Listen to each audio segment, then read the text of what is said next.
Say I make smart financial decisions without saying I make smart financial decisions. Can I change my answer? Mega Man Star Force. One of the niches of the Mega Man properties, but still relatively well known for being associated with Mega Man, one of the most prolific NES mascots of its era, spawning ranges of spin-offs, two of which being RPG Mega Man games. One being the point of discussion today, Mega Man Star Force, and the other, which preceded the Mega Man Star Force series, is Mega Man Battle Network. And that series in itself received its own slew of spin-offs like Mega Man Battle Network Chip Challenge, Mega Man Network Transmission, and Mega Man Battle Network 4.5. And it begged the question, what could Star Force do? There were a lot of possibilities for Mega Man Star Force. It could go something along the lines of Battle Network 4.5 and have your own, instead of net navies, you could have your own FMEans that you watch over and get to transform within the game or something. Or it could have been something like Battle Chip Challenge, where they took the wave tournaments that they alluded to in Mega Man Star Force 3 and made into some kind of like tournament that you could have gone through. Or even a Sonya Strom spin-off game. The possibilities were truly limitless for the Star Force brand. Well, they found the limit. Yeah, Mega Man Star Force never got past the first spin-off game, Ryuusei no Rockman, Denpa, Henkan on air. Bit of a mouthful there. The closest it got to another one was the crossover it had with Mega Man Battle Network, which never released in the States. This never did either. Shocker. And it was published by Takara Tomy, a bit of a toy company in Japan. So, this is a plug-and-play game, in fact. Not what you'd expect. And you use this little guy right here, this little goofy goober, as your controller. Whoa. Even weirder, in fact, is the technology behind this plug-and-play system called Zavix. I did some research into the company behind the Zavix technology, SSD Company Limited, and found out that their console, the Zavix port, was kind of the Wii before the Wii in 2004. And that just makes me think, why? Why would you do a plug-and-play game? We had help from a company that was basically doing Wii stuff with motion controls before the Wii even was a thing. This came out around like 2007. Guess what else was around in 2007? The Wii. You're telling me you wouldn't have thought, yeah, maybe we could do a WiiWare game, a Mega Man Star Force spin-off. Kind of like in the same vein as, Mega Man Battle Network, which had a GameCube title, even though the games were primarily handheld. No. I guess we'll get the heck out of here. We don't need your dumb Wii motion controls. But, I mean, at the end of the day, it was their decision. They want to do plug and play. Only in Japan. I guess it's what they wanted. And here it is. The controller in question, based off of the character Omegasis, the FMEan that the main character Geostellar uses to transform with. A little goofy. Okay, but in all fairness, it is kind of cool as a novelty to have Omegasis as a controller, so you really feel like you're Mega Man. Meanwhile, the actual plug-and-play system itself, that looks like a puck. But here is where you point the Omegasis controller, and basically it reads your inputs. It basically works as the IR sensor, akin to like a Wii, and you can either plug it into power in the wall, or you can put put batteries in. I forget, it's AA or AAA. They each use different kind of batteries. The thing is, don't plug this in to a wall if you were dumb like me and thought, yes, I should spend my hard-earned savings on this game that only released in Japan. And it's just a plug-and-play game with not that much content. Don't plug it into the wall. Just use the batteries. Because, power standards in Japan are different than power standards here in America, which means you don't want to use it in a wall port. Don't worry, I haven't. It's fine for now. It's just a little neglected at the moment. Meanwhile, something else cool about this controller, you can use it as if you're a lefty as well. They put a button on both ends so you can use either or. It let you in the game choose which hand you want to use as your dominant hand in the game, which I think is neat. I mean, even in the games, Geostellar himself uses Omegasis on his left hand. So, I mean, if you really want to go all in and be a lefty in the game, you can do that. Or if you don't want to try that, you can just be, yeah, I'm good being a righty.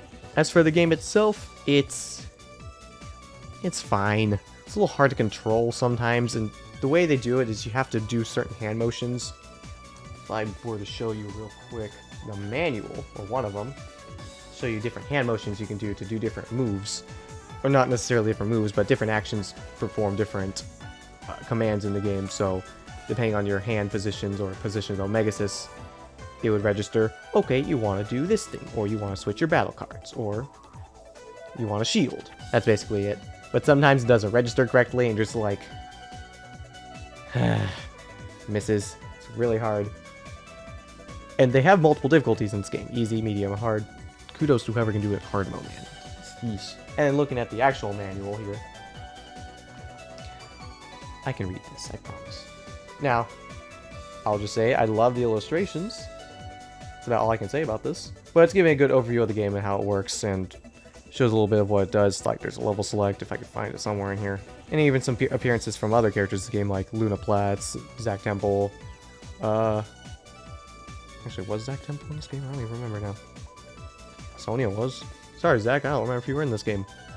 But enough about all that. But here's a weird caveat to the one I got. You might have noticed at the start there was this interesting little sample sticker on here. I didn't think much of it, I just assumed from the buyer I got it from, I was like, okay, probably was just unsold one in the store. That's fine, still playable.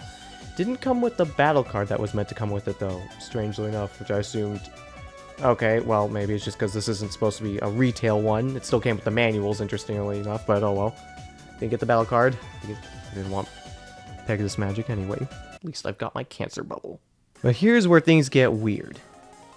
My copy of the game, I don't have a level select. I don't know why. My only theory is that I somehow came across like a demo kiosk version of this game, which I've never felt such a mix of happiness and sadness in the same moment. But yeah, I can't actually get the full experience of this game, sadly.